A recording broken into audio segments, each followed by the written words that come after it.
नमो नारायण, नमो नारायण। जय गौ माता, वंदे मातरम। भारती को प्रणाम और हृदय से ओम शम शनिश्चराय नमः। दर्शकों, मित्रों, साथियों, कभी कभी आपको गिराने वाले को ये पता ही नहीं होता है कि आपकी वजह से वो खड़ा है। इसलिए किसी को भी गिराने से पहले देख लीजिए कि आप कर क्या रहे। ओम नमो नारायण। 18 मई 2025, 18 महीनों के बाद राहुदेव राशि परिवर्तन कर रहे हैं। राहुदेव 18 साल बाद शनिदेव की राशि कुंभ में प्रवेश करेंगे और कुंभ राशि राहुदेव की अपनी राशि भी है। राहुदेव यानी इच्छाओं का ग्रह, छाया का ग्रह, माया की दुनिया। राहुदेव ने इच्छा ग्रह, इच्छा है ना माया, तो चराचर जगत में राहुदेव को मायावी ग्रह भी कहते हैं। राहुदेव अनप्रेडिक्टेबल है, अनकन्वेंशन है, स्वरूप बदलने में माहिर है। कूटनीति, सोशल मीडिया, ग्लैमर, विदेश नीति, यात्रा, हर चीज को सीमा से परे प्राप्त करने की इच्छा राहुदेव है। अच्छा तो बहुत अच्छा और बुरा तो बहुत बुरा, इसके कारक राहुदेव है। प्लानर्स, सोशल मीडिया इन्फ्लुएंस, किसी चीज को मैनेज करना, गुप्तचर, जासूस, ये सारे काम राहुदेव के क्राइटेरिया में आते हैं। संपूर्ण तकनीकी क्षेत्र के ज्ञाता राहुदेव माने गए। यूं कह सकता हूं कि वर्तमान में चराचर जगत पर सबसे ज्यादा किसी का प्रभाव है तो वो राहुदेव है। और राहुदेव 18 मई 2025 शाम 7:35 पर शनिदेव की मूल त्रिकोण राशि कुंभ में और बृहस्पति देव के नक्षत्र पूर्व भाद्र नक्षत्र तीसरे चरण में स्वयं अपनी ही राशि, क्योंकि कुंभ राशि राहुदेव की राशि भी है, अपनी राशि में प्रवेश करेंगे। कुंभ राशि पर राहुदेव का आधिपत्य माना गया है क्लासिक में। बृहस्पति देव के नक्षत्र में राहुदेव 23 नवंबर 2025 तक रहेंगे। 23 नवंबर 2025 के बाद दोपहर 12:22 राहुदेव स्वयं अपना ही नक्षत्र शतभिता नक्षत्र में प्रवेश करेंगे। 18 मई 2025 से लेकर 5 दिसंबर 2026 तक राहुदेव शनिदेव की मूल त्रिकोण राशि कुंभ यानी स्वयं अपनी ही राशि में संचरण करेंगे। जिस समय राहुदेव कुंभ राशि में प्रवेश करेंगे उस समय का जो लग्न है वो वृश्चिक लग्न है और लग्नाधिपति मंगल देव नीच राशि कर्क में भाग्य स्थान से संचरण कर रहे हैं। बृहस्पति देव और राहुदेव का नवम पंचम योग है।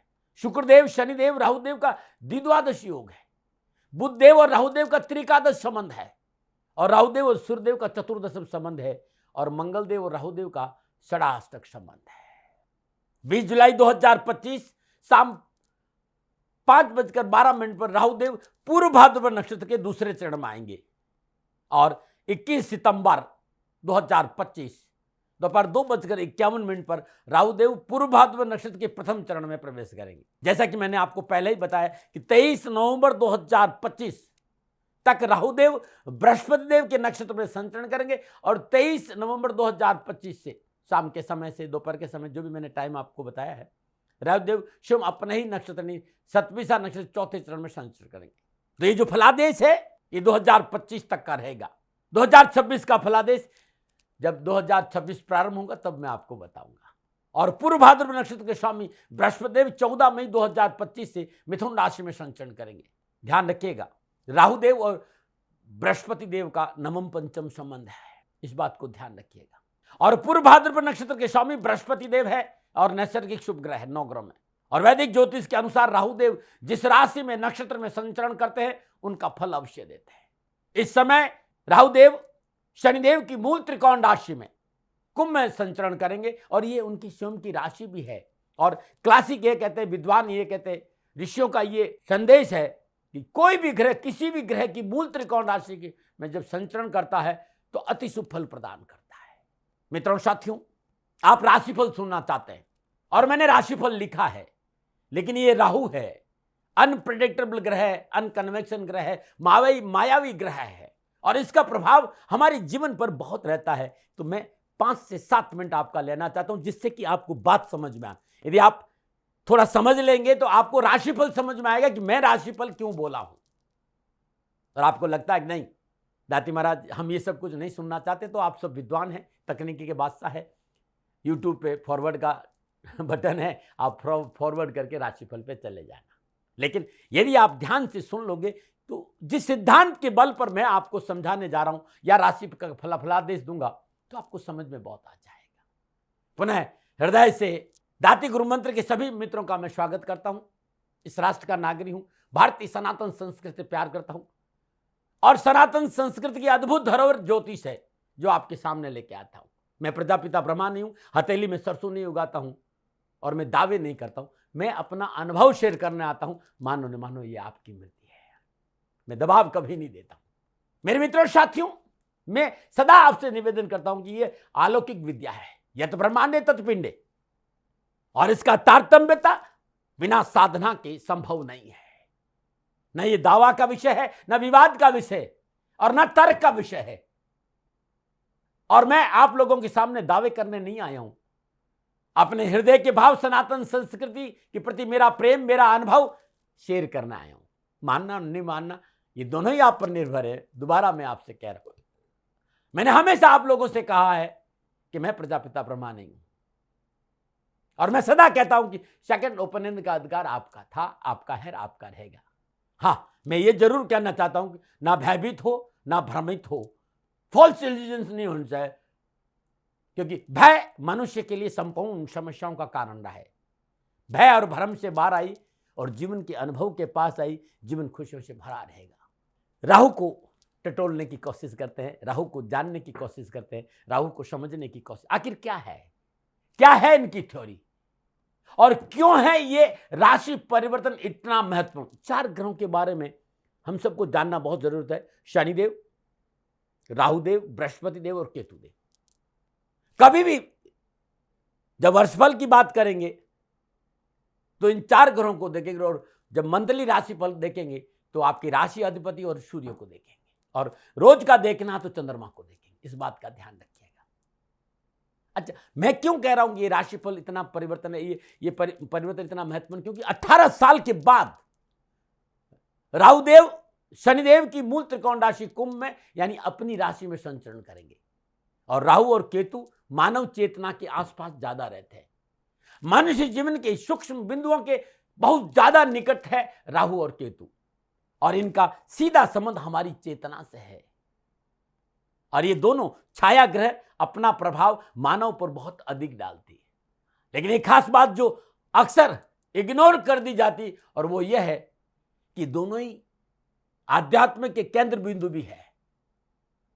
ये दोनों ही ग्रह हमें जीवन की साधना की ओर भी अग्रसर करते हैं, भीतर की गहराई में डूबने का अवसर देते हैं।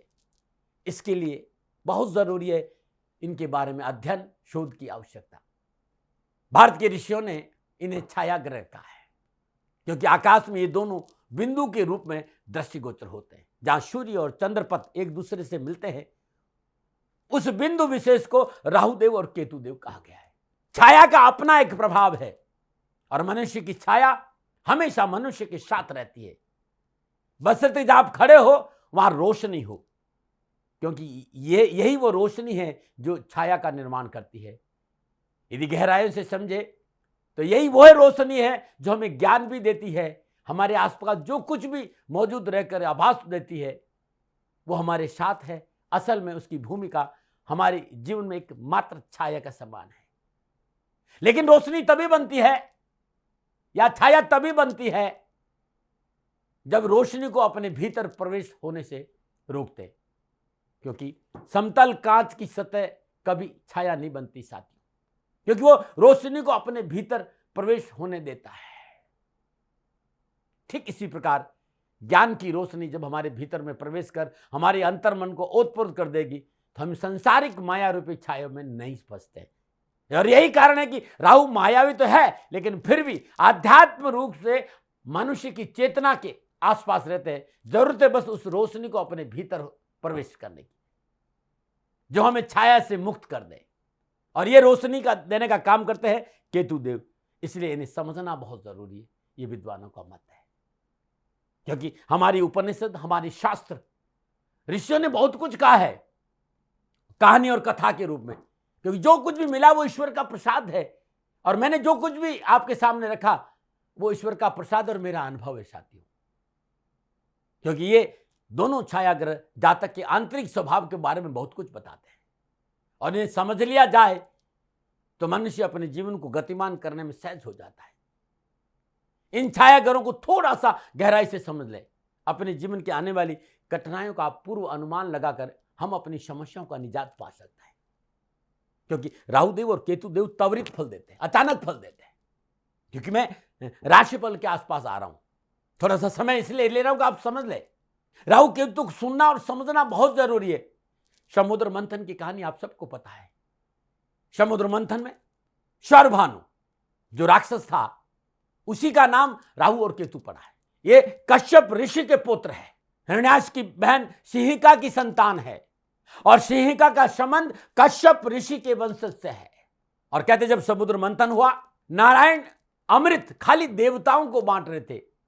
शरभानु ऋषि पुत्र भी था और राक्षस भी।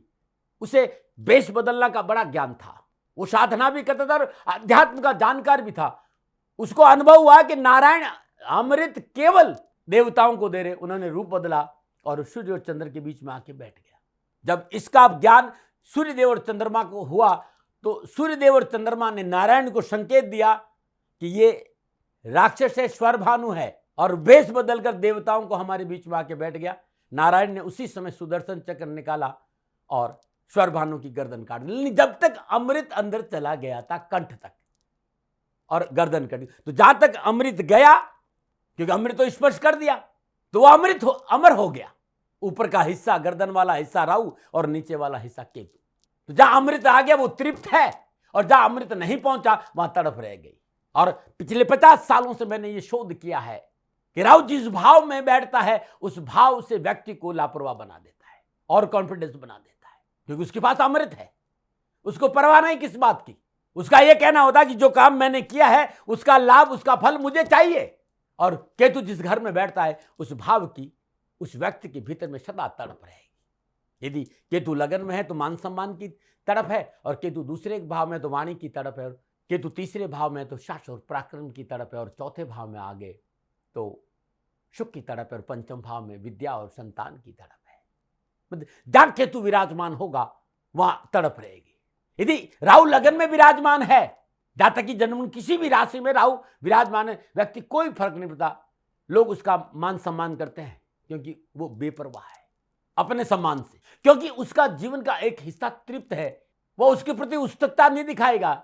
लेकिन यदि फिर याद दिला रहा हूं कि ठीक उल्टा लगन में केतु विराजमान है, व्यक्ति को अपने आसपास मान सम्मान के प्रति अतृप्ति बनी रहती जीवन भर। चाहे कितना भी मान सम्मान उसको मिल जाए, हमेशा ज्यादा पाने की लालसा परेशान करती रहेगी। यही है राहु की माया।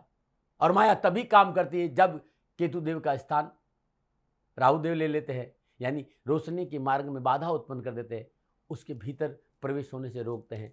यह है राहु की जो बातें। अब वापस आते हैं अपने विषय पर। इस वर्ष मुख्य रूप से ग्रह नक्षत्रों का जो राशि परिवर्तन, क्योंकि शनिदेव ने भी राशि परिवर्तन 29 मार्च को किया, 14 मई को बृहस्पति देव भी कर रहे हैं और केतु देव भी करेंगे। तो राहु देव, केतु देव, बृहस्पति देव, शनिदेव, इन 4 ग्रहों का जो राशि परिवर्तन है, मैदानी ज्योतिष के ही हिसाब से बहुत कुछ उठापटक का संकेत मिल रहा है। पुनः याद दिला रहा हूं, 29 मार्च को शनिदेव मीन राशि में, 14 मई को बृहस्पति देव मिथुन राशि में, 18 मई को राहु देव कुंभ राशि में, और 18 मई को केतु देव सिंह राशि में। 2 अप्रैल से 6 जून तक मंगल देव का नीच राशि कर्क में संचरण, संपूर्ण ग्रह युगों की गणना करे, और साथ में राहु देव का नवम पंचम संबंध भी है। यह समय संपूर्ण राष्ट्र को सतर्कता का, सावधानी का और एकजुट रहने का संकेत दे रहा, अन्यथा प्रतिकूल परिस्थितियों का सामना करना पड़ेगा। दुर्घटनाओं का संकेत है, प्राकृतिक प्रकोप बढ़ सकते हैं, हवाई दुर्घटनाएं, अग्नि से दुर्घटनाएं, शत्रु संबंधी परेशानियां, राजनीतिक उठापटक, धर्म को लेकर अनर्गल बयानबाजी परेशानियों का संकेत देते हैं। ये उठापटक और तनाव का संकेत। वैसे नवम पंचम योग राष्ट्र को आर्थिक संपन्नता जरूर देगा। चाहे कितना भी उठापटक हो, भारत की आर्थिक स्थिति मजबूत होगी। भयभीत होने की कहीं जरूरत नहीं। इस समय जिस तरह का माहौल है, इस माहौल से घबराने की जरूरत नहीं है। भारत का भाग्येश और कर्मेश शनिदेव है और उनकी मूल त्रिकोण राशि में शम राहुदेव का प्रवेश है, और मैं कहना चाहता हूं कर्म मजबूत होगा। विश्व भारत का लोहा मानेगा। भारत का वर्चस्व बरकरार रहेगा। लेकिन फिर कहना चाहता हूं कि पड़ोसी देशों की सीमाओं को लेकर 26 अप्रैल 2025 तक राष्ट्र को विशेष सावधान रहना होगा। राष्ट्र प्रगति करेगा, युवा प्रगति करेगा, युवाओं का प्रेम अपनी राष्ट्र के प्रति जगेगा।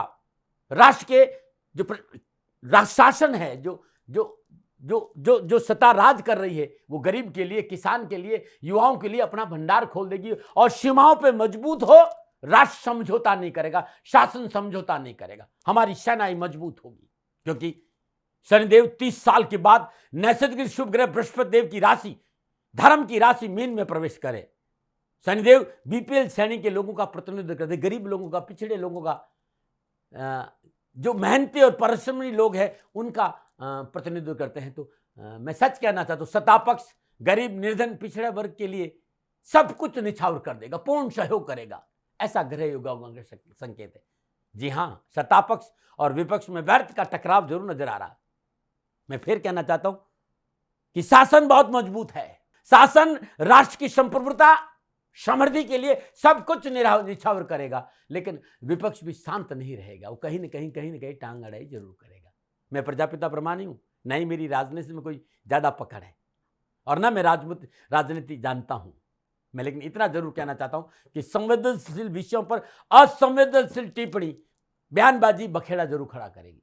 इसलिए भाषा पर वर्चस्व वाले लोगों को काबू रखना पड़ेगा। मैंने अपने जीवन में 50 साल के आसपास इन ग्रहों के आसपास रहने का प्रयास किया।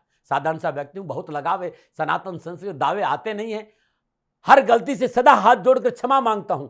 लेकिन ये समय फॉल्स इल्यूजन्स का नहीं हो, माया में नहीं फंसना है, राष्ट्र को सर्वोपरि मानने का है। साधना का अवसर मिला और इस विषय पर बहुत नजदीक तक जाता हूं, तभी कुछ बोलता हूं। जिस तरह के ग्रह योगायोग है, प्राकृतिक प्रकोप की संभावनाएं बढ़ रही है। अग्निकांड की घटनाएं हो, चाहे भूमि हो, चाहे जल हो, चाहे आकाश हो, भूकंप हो, चाहे भूस्खलन हो, आदि की संभावना है। और इस बार बृहस्पति आने वाले 8 सालों के लिए अतिचार गति में रहेंगे। इस बार वो 18 अक्टूबर से 5 दिसंबर तक अतिचार गति में रहेंगे। तो बृहस्पति देव भी कई प्रतिकूलताओं का संकेत दे रहे। स्पेस में, आकाश में बहुत सी घटनाओं का प्रतिकूल संकेत नजर आ रहा है। जो वैज्ञानिक तकनीकी आकाश में है, उसमें टकराव बढ़ेगा। बहुत सी दुर्घटनाएं आकाश में नजर आ रही है। शनिदेव और राहुदेव द्विद्वादश योग में संचरण कर रहे हैं। जो प्रेजेंट सिनेरियो है, धर्म के नाम पर किया गया अनर्गल बयानबाजी सांप्रदायिक सौहार्द में कमी लाएगा। इसे बचना चाहिए। राष्ट्र न कोई बड़ा था, राष्ट्र न कोई बड़ा है और राष्ट्र न कोई बड़ा हो सकता, न होने की संभावना है। राष्ट्र प्रेम चाहिए। 18 मई 2025 राहुदेव बृहस्पति देव के नक्षत्र पूर्व भाद्र तीसरे चरण में संचरण करेंगे और पुनः याद डालो कि पूर्व भाद्र नक्षत्र 23 नवंबर 2025 तक रहेंगे। यहां आपको बृहस्पति देव की फल मिलेंगे। दूसरा, शनिदेव की मूल त्रिकोण राशि कुंभ में संचरण करें। होरा शास्त्र क्या संकेत रहा है वो मैं बताऊंगा। शनिदेव के उत्तम फल भी मिले, देखना बहुत जरूरी है कि आपकी जन्मकुंड में शनिदेव किस अवस्था में विराजमान, किन किन भावों के अधिपति है और उन पर किन किन ग्रहों का प्रभाव है, शुभ है या अशुभ है। यह अशुभ ग्रहों के प्रभाव में है तो उस आधार पर राहुदेव आपको पूर्वा भाद्र नक्षत्र में संचरण कर शुभ अशुभ फल प्रदान करेंगे। ये तो बात रही बेसिक की, नियम क्या कहता है, क्योंकि एक ही राशि के लोगों में कितने को अच्छे और कितने को बुरे फल प्राप्त होंगे। किसी को बुरे मिलेंगे और किसी को अच्छे अनुभव से गुजरना पड़ेगा। अब बात करते हैं राहुदेव का जो मूल स्वभाव है वो किस प्रकार है, क्योंकि ग्रह अपना मूल स्वभाव कभी नहीं छोड़ता। शुभ ग्रहों के साथ उनके स्वभाव की अच्छाइयां और बुराई कमी होगी, लेकिन अधिकता या थोड़ा कम हो, लेकिन स्वभाव नहीं बदल सकता। ठीक उसी प्रकार जैसे हम बारिश की बूंदों को पृथ्वी पे गिरने पे रोक नहीं सकते, लेकिन छाता और छत उसे एक स्थान विशेष पर गिरने से अवश्य रोक सकता है। बारिश हो रही है, यदि हम छाता है तो कुछ बचा जाता है, या छत के नीचे गिरे हैं, खड़े हैं तो उन बूंदों से बच सकता है। शुभ और अशुभ ग्रहों का प्रभाव छाता और छत जैसा ही है। जो घटना घटित होने से तो रोक तो नहीं सकते, लेकिन नुकसान कम हो इसका प्रयास कर सकते हैं। जहां तक राहुदेव की बात है, राहुदेव को जाने अपने प्रभाव के कारण जाते हैं, क्योंकि राहुदेव जिस व्यक्ति को अपने प्रभाव में लेते हैं उसे फिर वो उसके स्वभाव में नहीं रहने, जो स्वभाव उस व्यक्ति का है उस स्वभाव में राहुदेव उसे नहीं रहते। राहुदेव एक धुआं के समान है, व्यक्ति के जीवन में भ्रम फैलाने का कार्य करते हैं।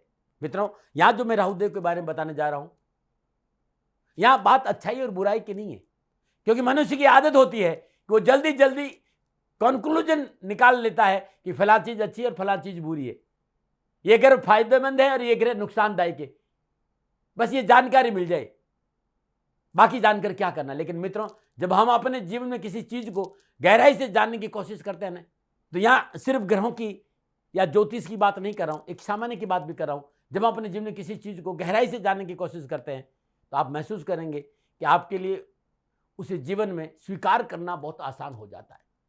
फिर हमें गुस्सा या फ्रस्ट्रेशन नहीं होता है, क्योंकि कहीं ना कहीं हमें पता होता है कि हमारे साथ ऐसा क्यों हो रहा है, इसका कारण क्या है, कब तक मेरे साथ चलेगा, मैं इस स्थिति से बाहर आ सकता हूं। यानी बजाय खुद को, वो ईश्वर और खुद को दोष नहीं देगा, व्यक्ति कर्म उन्मुख होगा, अपनी व्यक्तिगत स्थिति को सुधारने का प्रयास करेगा, सही दिशा में आगे बढ़ने की कोशिश करेगा। जो भी बातें राहुदेव से समय रखती है, उनका अच्छा और बुरा होना आपकी जन्म कुंडली में उनकी प्लेसमेंट पर, उन पर अच्छे या बुरे ग्रहों के प्रभाव पर निर्भर करे। लेकिन जो मैं बताने जा रहा हूं वो राहुदेव का मूल स्वभाव है। राहुदेव बहुत जल्दी रूप बदलते हैं, तेज बुद्धि वाले हैं, जिसे व्यक्ति को बहुत जल्दी भ्रमित कर लेते हैं, तत्काल प्रभाव में ले लेते हैं। और ये एक कारण है कि रातारात व्यक्ति को अमीर बना सकते हैं और गरीब भी। वैसे जिन जातकों पर राहुदेव का प्रभाव अधिक होता है वे ख्याली पुलाव पकाते हैं, सूरज की रोशनी में सपने देखने वाले व्यक्ति हो सकते हैं। ऐसे व्यक्ति को व्यसनों से दूर रहना चाहिए, नशा आदि से दूर रहना चाहिए, कुकर्मों से बच के रहना चाहिए, क्योंकि ये व्यसन उसके अंदर इजीली आ जा सके। राहुदेव के प्रभावित एक व्यक्ति ऐसा भी हो सकता है जो किसी तरह की बुरी लत, अवैध गतिविधियां, जुआ, नशा में लिप्त हो, जीवन व्यतीत कर रहा हो। दूसरे राहुदेव के प्रभाव दूसरा व्यक्ति ऐसा भी हो सकता है जो वर्तमान समाज की रूढ़ियों को दरकिनार करते हुए क्रांति फैलाने का काम भी कर सकता है। राहुदेव का काम है व्यक्ति को दूसरों से अलग दिखाना। वो अलग दिखाना अच्छा होगा या बुरा, ये व्यक्ति की जन्म कुंडली में प्लेसमेंट और दूसरे ग्रहों के प्रभाव पर निर्भर करेगा कि आपकी जन्म कुंडली में राहुदेव किस राशि में विराजमान है, किस भाव पे विराजमान है और किन ग्रहों से दृष्ट है, इस पर निर्भर करेगा। राहुदेव का एक स्वभाव डिस्टर्बेंस पैदा करना भी है, तो कुछ डिस्टर्बेंस आपको अपने जीवन में देखने को मिल सकती, लेकिन भाव के अनुसार सभी राशियों के लिए अलग अलग फलादेश होगा। मित्रों साथियों, आगे मैं 12 के 12 राशियों के आधार पर राशिफल की चर्चा करने जा रहा हूं, जो जनरल प्रेडिक्शन है, यानी आपकी चंद्र राशि के आधार पर, आपके लगन के आधार पर, संक्षिप्त ग्रह गोचरों की योगा योग, दृष्टि संबंध, युति संबंध के आधार पर है। लेकिन आप इन ग्रह नक्षत्रों का जो प्रभाव पड़ता है वो विस्तृत सटीक रूप से आपकी अपनी जन्म कुंडली बताती है, क्योंकि आपकी जन्म कुंडली आपका डीएनए होता है। आप अपनी जन्म कुंडली से के आधार पर यह जानना चाहते हो कि आने वाले 18 महीने राहुदेव आपको क्या फल प्रदान करेंगे, किस प्रकार का फल देंगे, तो आप मेरी टीम से बात करिए। देश में संचालित शनिधाम गौशाला ये टीम संचालित करते हैं, और शनिधाम गौशाला के जो कार्यकर्ता है वो आपसे संपर्क में आएंगे, चाहे देश हो चाहे विदेश हो, पुरुष हो चाहे नारी हो, वृद्ध हो चाहे युवा। यहाँ स्क्रीन पर जो नंबर आ रहा है, ये जो नंबर डिस्प्ले आ रहा है, इन नंबर पर संपर्क करके, कॉल करके, व्हाट्सएप कीजिए, अपॉइंटमेंट लीजिए। मैं स्वयं आपकी जन्म का विस्तार से विश्लेषण करूंगा। साथ ही यदि आप अपने चैनल से जुड़ना चाहते हो तो उस चैनल को सब्सक्राइब करिए, क्योंकि दाती गुरु मंत्र आपका अपना चैनल है, उसको सब्सक्राइब करिए, शेयर करिए, लाइक करिए, कमेंट करिए। इस वीडियो में फिलहाल इतना ही है। मैं अब राशिफल पे आऊंगा। मैं आपको बताऊंगा कि 12 के 12 राशियों के लिए क्या फल मिलेगा, क्या प्रभाव रहेगा। लेकिन साथियों, ये मेरा निजी अनुभव है, सेकंड ओपिनियन का अधिकार सदा आपका रहा है। मैं आपको आपके कारोबार, आपकी नौकरी, आपका व्यापार, आपका स्वास्थ्य, आपका समाज, आपका परिवार, आपकी शिक्षा, सबके बारे में विस्तार से बताऊंगा। लेकिन ये जनरल प्रेडिक्शन है। व्यक्तिगत आप अपने राहुदेव का प्रभाव जानना चाहते हो तो पुनः शनिधाम गौशाला के कार्यकर्ताओं के नंबर डिस्प्ले हो रहे, उनसे संपर्क करिए, अवश्य मैं आपके साथ आऊं। अब राशि चक्र, भज चक्र की दूसरी राशि वृषभ है। वृषभ राशि वालों के लिए राहुदेव का ये कुंभ राशि में संचरण क्या संकेत दे रहा है। वृषभ राशि वालों के राहुदेव 10वें भाव में गोचर करेंगे, और 10वां भाव कर्म भाव है। 10वां भाव कैरियर, नौकरी और कारोबार से संबंध रखता है। राहुदेव स्वराशि कुंभ 10वें भाव में संचरण करेंगे। और बृहस्पति देव मिथुन राशि धन भाव में, राहु देव और बृहस्पति देव का नवम पंचम संबंध है। शनिदेव नैसर्गिक शुभ ग्रह बृहस्पति देव की मीन राशि 11वें भाव में संचरण करें। शनिदेव और राहु देव का दोबारा का संबंध है। कैसा रहेगा बृहस्पति देव के राशि मीन में शनिदेव का संचरण और शनिदेव की मूल त्रिकोण राशि कुंभ में राहु देव का संचरण? इस समय तीनों ही ग्रह मिले हुए हैं। शनिदेव बृहस्पति देव की राशि में है, राहु देव बृहस्पति देव के नक्षत्र में है। क्या प्रभाव पड़े? तो वृषभ राशि वालों के लिए राहु देव का कुंभ राशि में संचरण का प्रभाव की बात करूं उससे पहले थोड़ा सा स्वभाव के बारे में कुछ चीजें वृषभ राशि की बात करूं। आप अपने जीवन को संगीत के माध्यम से जीते हैं। जैसा मूड वैसा संगीत सुनना आपको राहत देगा, बशर्ते कि आपका मूड लड़ाई का नहीं हो। क्योंकि लेकिन यदि आपका मूड लड़ाई का हो जाए तो ये किन प्रकार आप लड़ना चाहते हैं। लेकिन अच्छे मूड में आपके पास जीवन की हर सिचुएशन से बाहर आने का रास्ता मौजूद हो, इसलिए सदा मूड को सही रखना चाहिए। आप अपने लुक को लेकर बहुत ज्यादा सजग होते हैं। आप ऊपर से नीचे तक हर चीज मैचिंग चाहिए। कितना टाइम लगेगा, कब तैयार हो जाएंगे, इसका पता दूसरों को क्या आपको भी नहीं होता है। क्योंकि टॉरस साइन वृषभ राशि बाउंड नहीं होते हैं। इन्हें टाइम स्पेंड करना अच्छा लगता है। हवा का झोंका है आप, और हवा पर किसी का जोर नहीं चलता है। चाहे पूर्व से बहे, चाहे पश्चिम से बहे, चाहे वो बहे या चाहे नहीं बहे, यानी आप वही करते जो आपका मन होता है। दूसरों के पास बस आपको सजेशन देने का हक होता है। मन में यही चलता है कि तू बोल जितना बोल, निर्णय तो मेरा अपना होगा, मैं तो बस सुन रहा हूं तुझे। अब ये तुझे नहीं मालूम कि मैं क्या कर सकता हूं या मैं क्या कर सकती। लेकिन आप अपनी फैमिली के लिए बहुत लॉयल होते हैं, जमीन के रहकर काम करते हैं, अपनी फैमिली से बहुत लगाव होता है, और इनकी ये प्रवृत्ति इन्हें सफलता के उच्चतम शिखर तक पहुंचा देती है। ये वृषभ राशि के बारे में कुछ बातें चली। वृषभ राशि वालों के लिए राहु देव का कुंभ राशि में संचरण कैसा रहेगा? तो वृषभ राशि वालों के लिए राहु देव का 10वें भाव में संचरण पावरफुल है। उत्साह, उमंग, पराक्रम, साहस, बाहुबल, मनोबल, प्रसिद्धि, मान सम्मान, ये सब 10वें भाव में राहु देव आपको प्रदान करेंगे। राजनीति के क्षेत्र में उत्तम अवसर मिलेंगे, क्योंकि वो स्वयं शनिदेव की मूल त्रिकोण राशि में संचरण कर, उनकी स्वयं की राशि भी कुंभ है। कार्यस्थल पर आपकी पकड़ होगी, कार्य की गुणवत्ता में बढ़ोतरी होगी, कैरियर कार्यों में उत्तम लाभ के साथ साथ वर्चस्व में वृद्धि होगी। तकनीकी क्षेत्र, बैंकिंग का क्षेत्र, कंप्यूटर का क्षेत्र, एक्सपोर्ट और इंपोर्ट के क्षेत्र, कस्टम से जुड़े कार्य विशेष सफलता और बेहतर परिणामों का संकेत दे रहे हैं। आप नौकरी में है, चाहे सरकारी हो चाहे प्राइवेट, प्रगति, उन्नति, प्रमोशन, लाभदायी परिवर्तन का संकेत नजर आ रहा है। आप सर्विस प्रोवाइडर में विशेष है तो आपको विशेष लाभ मिले। आपका कारोबार मल्टीनेशनल कंपनियों के साथ है या विदेशों से संबंध रखता है या इंपोर्ट और एक्सपोर्ट का है तो बहुत अद्भुत लाभ मिलेगा। और आप स्वयं विदेश में नौकरी करते हैं या व्यापार करते हैं या मल्टीनेशनल कंपनियों के साथ आप कोलैबोरेशन में है या मल्टीनेशनल नौकरी करते हैं तो लाभ अच्छा मिलेगा। कुछ ज्योतिषों ने राहुदेव की दृष्टि को माना और कुछ ने नहीं माना। मेरे अनुभव में आया कि मैं दृष्टि को मानूं, क्योंकि ये छाया ग्रह है। मैं दृष्टि नहीं कहकर इन्हें छाया कहता हूं। और राहुदेव सदा वक्री रहते हैं, तो राहुदेव की जो छाया होगी वो कड़कड़ाई होगी। 10वें भाव में विराजमान राहुदेव की पंचम छाया तुला राशि 6ठे भाव, सप्तम छाया सिंह राशि 4th भाव और 9वीं छाया मिथुन राशि धन भाव पर रहेगी। और छाया लाभदायक है, सुफल प्रदान करेगी, क्योंकि कुंभ राशि के राशि अधिपति शनिदेव है और वो मीन राशि लाभ भाव में संचरण करे। और सबसे बड़ी बात यह है कि शनिदेव को राहुदेव अपना गुरु मानते हैं।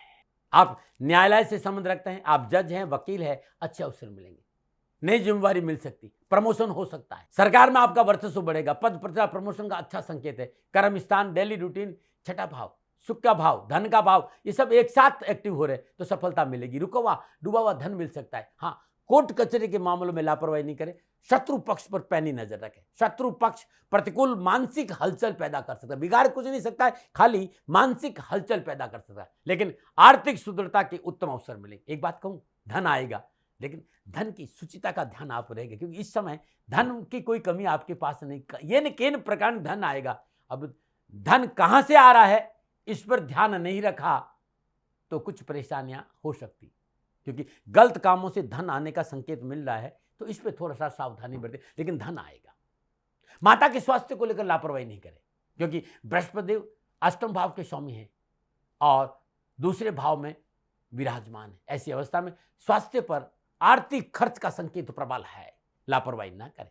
पुनः याद दिला रहा हूं कि थोड़ा सा सावधानी, बोलो अमोलो को बोली हिये में तोल पीछे बोल, अपनी साथी पर विश्वास रखें, क्योंकि साथी आपसे कंधा से कंधा मिलाकर खड़ा रहेगा। आप युवा है, विद्यार्थी है, कैरियर और एजुकेशन के हिसाब से उत्तम संकेत मिला है। चुनौतियां है लेकिन अपॉर्चुनिटी की कोई कमी नहीं।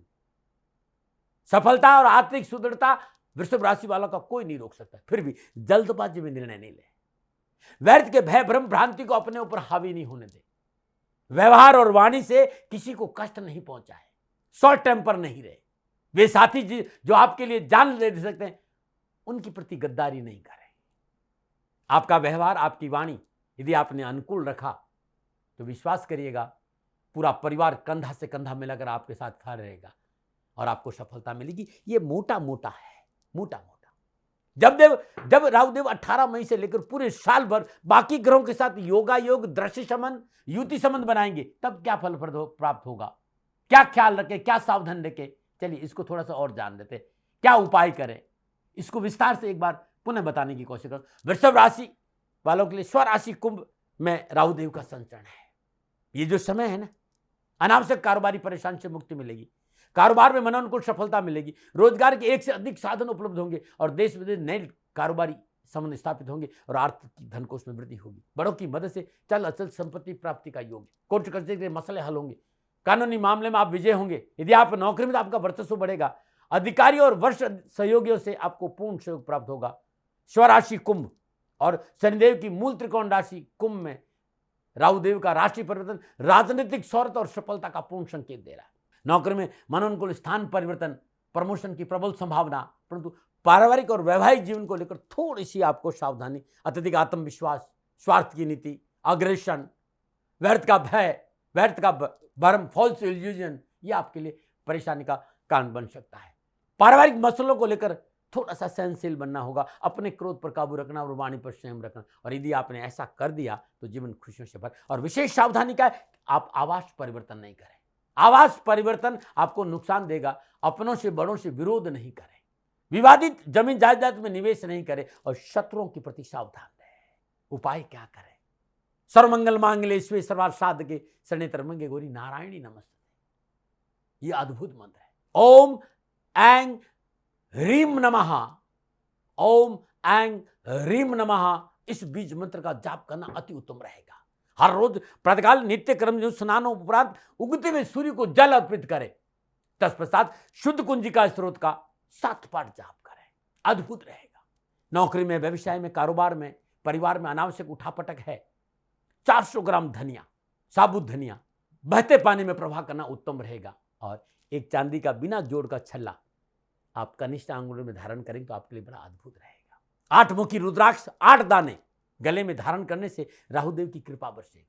श्री शिवाय नमस्तुभ्यम इस मंत्र का जाप करते भगवान शिव के शिवलिंग हर रोज प्रातःकाल पीले चंदन से अब लेप करना भी आपके लिए बड़ा कल्याणकारी रहेगा। ओम द्राम द्रीम द्रौम स शुक्राय नमः। शुक्रदेव की बीज मंत्र का जाप करना भी उत्तम है क्योंकि वो आपके राशि अधिपति है। मृत्युंजय मंत्र का जाप करना भी आपके लिए कल्याणकारी रहेगा।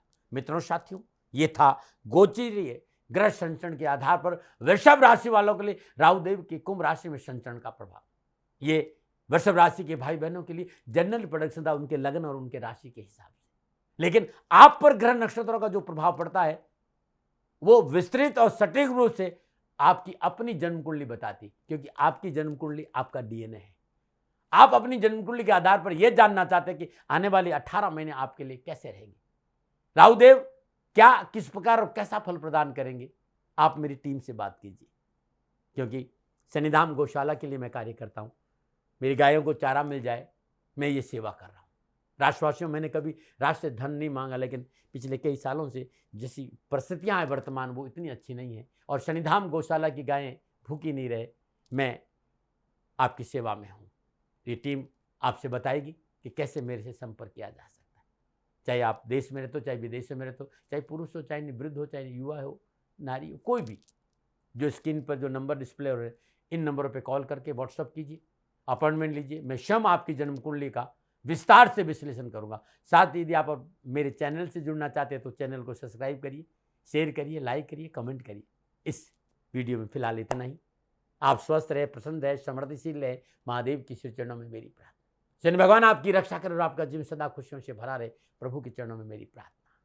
इन्हीं शुभकामनाओं के साथ पुनः हृदय से एक निवेदन करना चाहता हूँ, ये जनरल प्रेडिक्शन है और मेरा अनुभव है, सेकंड ओपिनियन का अधिकार आप है। मैं कभी दावे नहीं करता हूँ आप मेरी बात को मानिएगा। नमन नारायण, नमन नारायण। मेरे से कोई भूल हो गई हो तो दोनों हाथ जोड़कर क्षमा मांगता हूँ। नमन नारायण, नमन नारायण। फिर दर्शकों, मित्रों, साथियों, पूरा राष्ट्र ये जानता है कि मेरा जीवन गौ माता और बेटियों के लिए है। यत्र नारीस्तु पूजन्ते रमन्ते तत्र देवता। ठीक किसी तरह मेरा जीवन गौ माता की शरणागत है, उनके चरणों में है। पूरा राष्ट्र और राजस्थान का हर व्यक्ति जानता है कि दाती महाराज गायों से बहुत प्यार करते हैं, बेटियों से बहुत प्यार करते हैं। पिछले 35-36 सालों में सैकड़ों हजारों बेटियों के लिए मैंने अपना जीवन दिया है और मैं ये कह सकता हूं कि गौ माता और बेटियों के लिए मेरा संपूर्ण जीवन निछावर है और ये मेरे जीवन का उद्देश्य था, क्योंकि मेरे लिए राष्ट्र कोई बड़ा है ना, राष्ट्र से बड़ा कोई हो सकता न संभावना है। और गौ माता और बेटियां राष्ट्र की धरोहर है, उनके लिए ये करना मेरा कर्तव्य भी था, मेरा कर्म भी था और मेरा धर्म भी था। मैं आपको किसी वजह से नहीं सुना रहा हूं ये बात, बस खाली बता रहा हूं कि ये मेरे जीवन का लक्ष्य था। मैं अपने राष्ट्र की सेवा करूं, ये मेरा धर्म है, क्योंकि मैं इस राष्ट्र का नागरिक हूं। पिछले 30-35 सालों से मैं बेटी बचाओ, गौ सेवा में अपना संपूर्ण जीवन राष्ट्र के साथ लगाया। समय बड़ा बलवान है, समय बलवान होता साथियों। वर्तमान परिस्थितियां आर्थिक दृष्टिकोण से मेरी अनुकूल नहीं है, यह मैं संकेत आपको कई बार दे चुका हूं। धन नहीं मांग रहा हूं, मैंने आज तक राष्ट्र से कभी नहीं कहा कि मुझे धन दो, मुझे पैसे नहीं चाहिए। ना मैंने पहले कभी पैसे मांगे थे और ना मैं अभी पैसे मांग रहा हूं, और ये मेरा अहंकार नहीं है। बात बताना चाहता हूं, मैं अहंकार से ये नहीं बोल रहा हूं, क्योंकि मैं धन को लेकर कभी आपके सामने नहीं आया। ये मेरा निवेदन है। हमेशा मैंने आप लोगों से कहा कि राष्ट्र की सेवा करो, मैं भी कर रहा हूं और आप भी सेवा करो। धन नहीं चाहिए, लेकिन वर्तमान आर्थिक परिस्थितियां मेरे को यह कहने के लिए थोड़ा सा मजबूर कर रही है कि शनिधाम गौशाला की गाय दुखी नहीं रहे, इसके लिए मुझे आपका सहयोग चाहिए। और सहयोग तब चाहिए जब मैं आपके लिए कुछ करूंगा,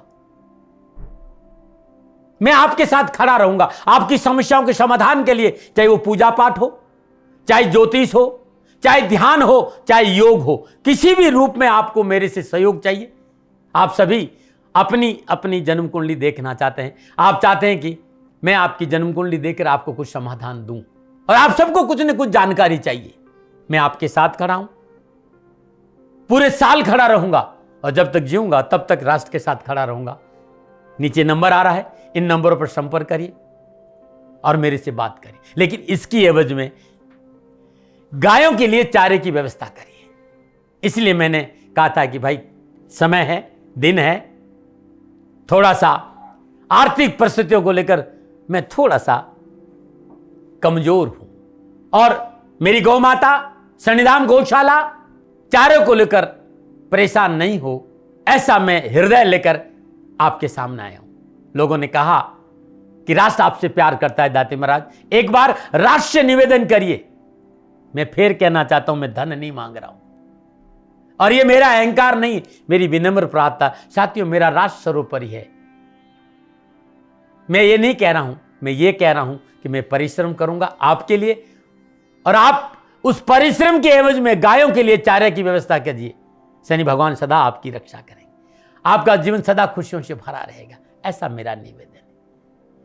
और वे सभी लोग जो सक्षम है, सामर्थ्यवान है, जिन्हें दाती महाराज के ज्योतिषीय समाधान की आवश्यकता नहीं है, उनको मेरा प्रणाम है। और उन सबको मेरा प्रणाम है जो शनिधाम गौशालाओं को सपोर्ट करते हैं, सेवा में कंधा से कंधा मिलाकर खड़ा रहते हैं। जब से मैंने ये सूचना दी, जब से मैंने ये मैसेज दिया, हजारों लोग शनिधाम गौशाला के साथ कंधा से कंधा मिलाकर खड़े हैं। उन सबको मेरा धन्यवाद, मेरा आभार, अभिनंदन। हर महीने आप में से बहुत से लोग कुछ न कुछ शनिधाम गौशाला में सहयोग करते हैं। मैं उन सब के प्रति पुनः एक बार हृदय से अपना आभार प्रकट करता हूं, और ये सहयोग मैं जीवन भर याद रखूंगा। समय ऐसा है, मेरी परिस्थितियां आर्थिक दृष्टिकोण से अनुकूल संकेत नहीं दे रही, इसलिए मैंने राष्ट्र से कहा कि शनिधाम गौशाला में परेशानी नहीं आए, सरकार सपोर्ट करती है, सरकार की तरफ से जो वो करना चाहती वो करती, लेकिन उससे पूरा नहीं पड़ता है। सरकार की अपनी सीमाएं हैं साथियों, और उससे पूरा नहीं पड़ता है, और अपनी मर्यादाएं भी और सीमाएं। शासन के पास और बहुत से काम है साथियों। फिर भी मैं शासन का भी धन्यवाद दूंगा जो हमारे साथ वो खड़े हैं। पुनः हृदय से एक बार निवेदन करना चाहता हूं, आपको लगता है कि दाती महाराज के साथ सन्निधान गौशाला में खड़ा रहना है तो नंबर नीचे आ रहे हैं, जरूर सहयोग करिएगा। मेरा कोई दबाव नहीं है, समय काल परिस्थिति के अनुसार दाती महाराज की ये प्रार्थना है। मैं दाती महाराज आपका हूं और आप मेरे हो। मुझे लगा कि आपको कहना देना चाहिए। राशिवासियों, व्यापारी नहीं हूं, समय है आज आपसे कह रहा हूं। और यदि आप अपने आसपास भी जो गायें उनकी भी सेवा करते हैं तो ये भी सेवा मेरे को बहुत खुशी हो, क्योंकि गौ माता दुखी नहीं रहनी चाहिए। बस इस बात का ध्यान रखिएगा। पुनः हृदय से आभार। ओम नमो नारायण।